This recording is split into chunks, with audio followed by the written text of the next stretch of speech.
தமிழகத்தில் கல் விற்பனைக்கு விதித்த தடையை நீக்குவது குறித்து ஏன் மறுபரிசீலனை செய்யக்கூடாது என்று சென்னை உயர்நீதிமன்றம் தமிழக அரசுக்கு விளக்கம் கேட்டுள்ளது. இது குறித்து பொதுமக்கள் என்ன நினைக்கிறார்கள் பார்ப்போம்.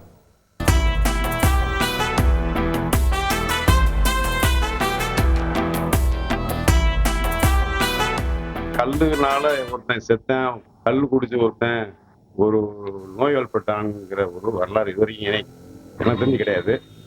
கள்ளச்சாராயம் குடிச்சிருக்கேன், பாட்டு இன்னைக்கு அரசாங்கம் பாட்டில் விட்டு பாட்டிலால உடல் ரீதியாக ஊனமாயிருக்கேன். நிறைய பேர் வந்து அந்த மதுவை குடிச்சுவிட்டு நிறைய பேர் இளைஞர்கள்லாம் நிறைய ஊனமாயிருக்கேன், நிறைய பேர் செத்து போயிட்டேன். உண்மையிலே இந்த விஷயம் வந்து வரவேற்கத்தக்கக்கூடிய ஒரு விஷயம்.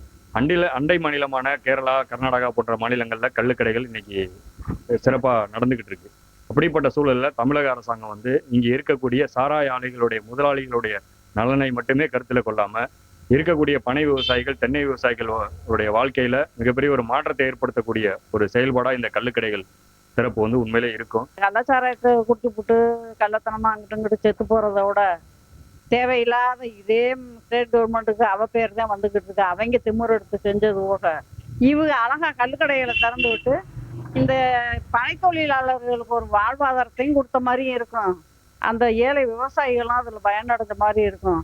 இவர் அழகா செய்யலாம். ஏழை விவசாயிகளுக்கும் பனைமர தொழிலாளருக்கும் பயன் தரக்கூடிய கள்ளுக்கடையில திறக்கிறது ஒன்றும் தப்பு இல்லை. அதுல ஒன்றும் பெரிய உடலுக்கு உபாதை தரக்கூடிய விஷயங்கள் எதுவும் கிடையாது. அது எதுவும் இல்லைன்னு சொல்றதுனாலதான் நீதிமன்றமும் அதுக்கு அனுமதி வழங்கினா என்னன்னு தமிழக அரசை பார்த்து கேள்வி கேட்டிருக்கு. அரசு மனசு வச்சா செய்யலாம், ஆனா இந்த அரசாங்கம் செய்யுமாங்கிறது சந்தேகத்துக்குரிய கேள்வியா தான் இருக்கு. பெண்களுடைய கோரிக்கை என்னன்னா பூரண மதுவிலக்கு தான் எங்களுடைய கோரிக்கையா இருக்கு. அப்படி இருக்கிற பட்சத்துல இப்போதைக்கு தமிழ்நாட்டுல வந்து டாஸ்மாக் கடை இருக்கிறதுனால நம்மளுடைய பனைத்தொழிலாளர் வந்து கல் இறக்கி அந்த இடத்துலயே வித்து அவங்களுடைய வாழ்வாதாரம் வந்து மேம்படுறதுக்கு ஒரு வாய்ப்பு அமையும். ஆதி காலத்துல வந்து கள்ளுக்கடை இருந்திருக்கு, கள்ளுக்கடை தான் பிரதானமா இருந்திருக்கு. அப்ப எல்லாம் இந்த போதை சண்டை அது இதெல்லாம் கிடையாது.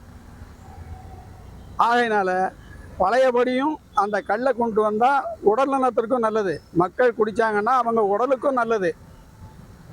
ஆகையினால கல்லை கொண்டு வர்றதுல எந்த தப்புமே இல்லை, கல்லை கொண்டு வரலாம். ஏராளமான பனை தொழிலாளர்கள் இதை வாழ்வாதாரமாக கொண்டு பிழைப்பு நடத்தக்கூடியவர்கள் சிரமப்படுவதையும் கருத்தில் கொண்டு இந்த கல் இறக்குவதற்கு அனுமதி கொடுக்கலாம் அப்படின்னு எனக்கு கள்ளுக்கடையை திறக்கணும், இதுதான் என்னுடைய கருத்து. இது வந்து உடம்புக்கு தீங்கு விளைவிக்காதது, உடம்புக்கு நல்லது செய்யக்கூடியது. அதனால நான் இதை ஆதரிக்கிறேன்.